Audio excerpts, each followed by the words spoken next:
औज़ बिल्लाहि मिनश शैतानिर रजीम, बिस्मिल्लाहिर रहमानिर रहीम।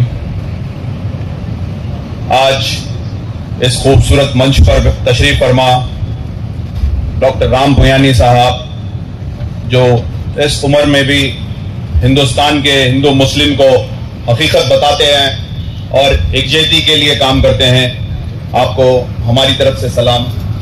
और मौलाना नदवी साहब जो रामपुर के एमपी है, आप जेपीसी के मेंबर भी रह चुके हैं, आज मदीरा में इस प्रोग्राम में आकर आपने चार चांद लगाया है और यहाँ के लोगों को ये मालूम होना चाहिए कि वक्फ का इशू कितना इम्पोर्टेंट है।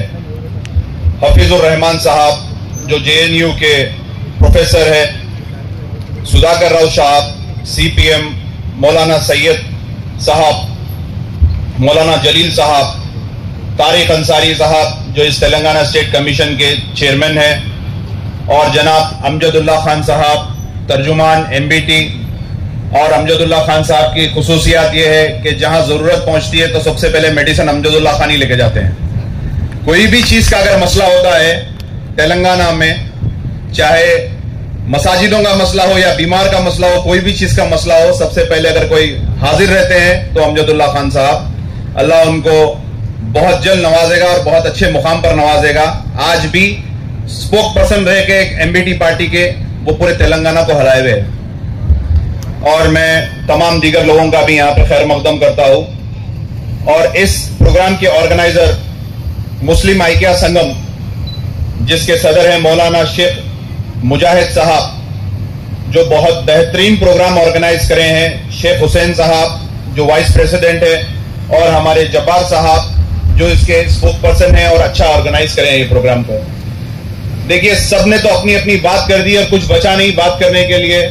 मैं सिर्फ आप तमाम मदिरा के लोगों से यही गुजारिश करूंगा कि वक्फ का सब्जेक्ट बहुत इंपॉर्टेंट सब्जेक्ट है और इसको बीजेपी ने गैर दस्तूरी तौर पर अपने इसको एक्ट बना दिया है।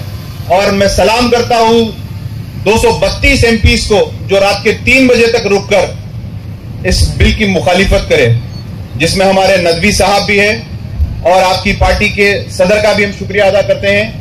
और तमाम लोग जो इस बिल की मुखालिफत करें, इनको मालूम है कि हिंदुस्तान को तोड़ने का बिल है, मुसलमानों को परेशान करने का बिल है, मुसलमानों के जायदादों को खींचने का बिल है, मुसलमानों की मैशियत को खराब करने का बिल है।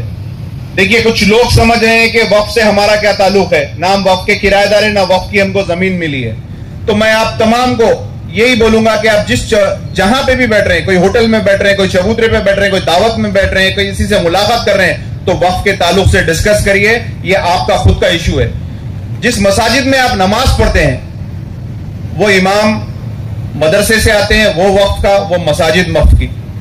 जो उलमाओं को आप सुनते हैं वो उलमाए भी मदरसों से आते हैं, मसाजिदों से आते हैं, वो भी वक्फ के। जिसमें आपके आबो अजदाद मफहूम है कब्रिस्तानों में, वो भी वक्फ से आता है। आपको भी उसी कब्रिस्तान में जाना है जो वक्फ का है।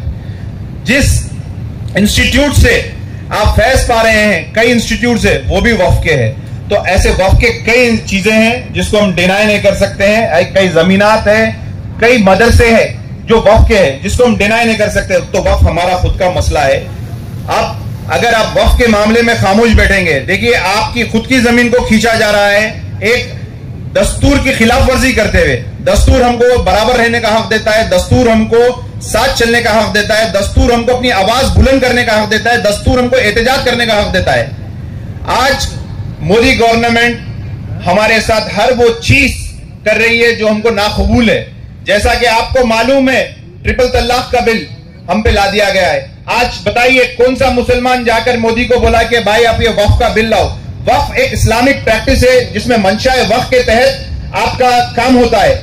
जैसा कि किसी ने अपनी प्रॉपर्टी दिया और बोला कि ये स्कूल में इसका सिर्फ कूलर लगना है तो कूलर लगना है, किताब देना है तो किताब देना है, चद्दर और गुल चढ़ना है तो चद्दर और गुल चढ़ना है। अब मोदी साहब क्या करेंगे जब ये वक्फ के जायदादों को ले लेंगे?